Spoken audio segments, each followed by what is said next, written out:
I know some of these wonderful people who are in government. I have worked with some of them before. I do not want to believe that the problem they have is capacity. It isn't capacity. I know some of them. They're smart people.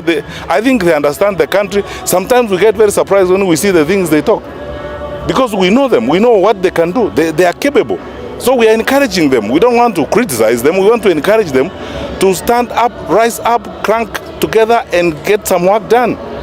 And then they carry the burden, sometimes the pleasurable burden of leadership with dignity and grace, and stand out for the country now. So mimi kwa maoni yangu, that's why you have noticed that I'm not focusing so much on, talking about siasa and stuff like that. I mean, which siasa are you talking about? 19 people dead. That's what the Kenya Human Rights Commission says. There's so many injured, businesses destroyed.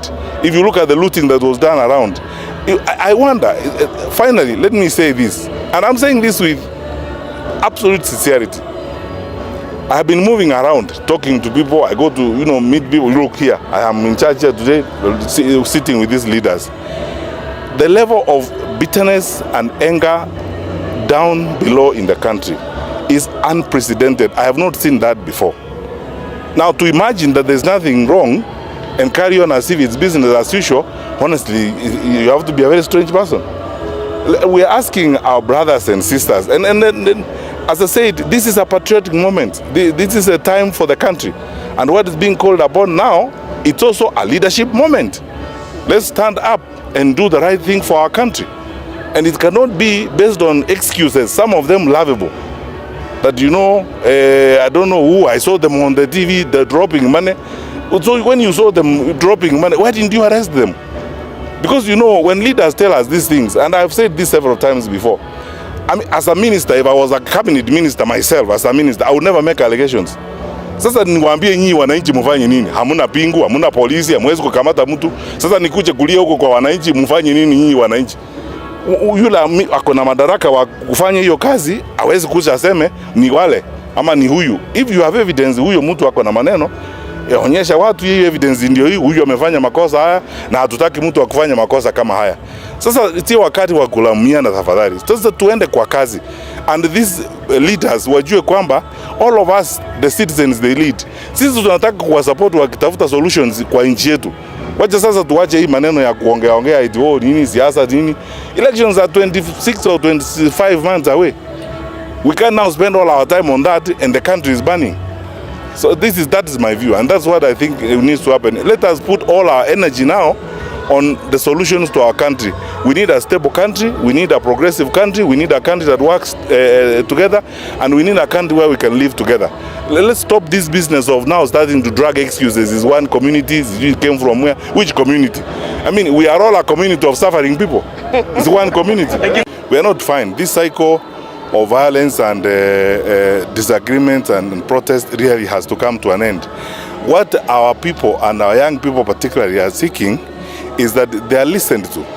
And our leaders, particularly our leaders in government, who are the ones who have consequential convening power, are the only ones who can put people together in the manner in which even civic leaders are suggesting, so that we can focus on the solutions to the challenges and the problems that we are dealing with. But it cannot be that, when something happens like happened last Wednesday, we now begin saying things that are very interesting. Honestly speaking, it's so difficult to even try to repeat some of the things I'm hearing. How can you say, now we are talking about one community, or saying, the people who were on the streets came from Muranga and Nyeri, and then they went all the way to Kericho and Kisii and Kakamega and Mombasa. So there was no one in Muranga and Nyeri that day. Everyone left Muranga and Nyeri, went to Busia and Kisumu, honestly. Narok, we are, that is worse than a joke, honestly. When you are talking about the grave nature of the challenges that we are dealing with. How can we trivialize such a serious national crisis and then subject it to, hilarious jokes like those? Let's be serious.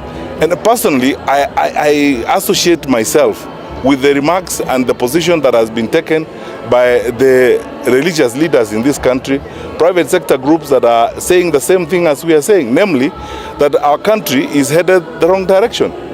And then this is not rocket science. You don't need a PhD from Harvard to know we are headed the wrong direction. You can see it is written all over the place. And in saying so, we are saying this is a patriotic moment. It's a moment for all of us to cross ranks. Wacha tuweke kando hata hiyo mambo ingine yote, siasa nini. We're talking about uchaguzi is 25 or 26 months away. Our country must survive first, and we must be a stable nation before we get there. So let us not even stop talking about those businesses, about elections and stuff like that. Focus on the stability of the country, the welfare of our children. Tuongee sisi wote pamoja. I don't understand why this is it's so difficult. And then when a problem has happened, you know, accepting that we have a challenge does not make you less important, does not take away the power of your office, does not make you a small person. You know, we are human beings. You can actually make mistakes, and then things can go wrong. And if they have gone wrong, the right thing to do is to step forward and say, hey, good people, we think something is not going the right way. Can we now speak? I mean, the Bible is the most quoted text, even by our leaders in government. That same Bible says, come now, let us reason together.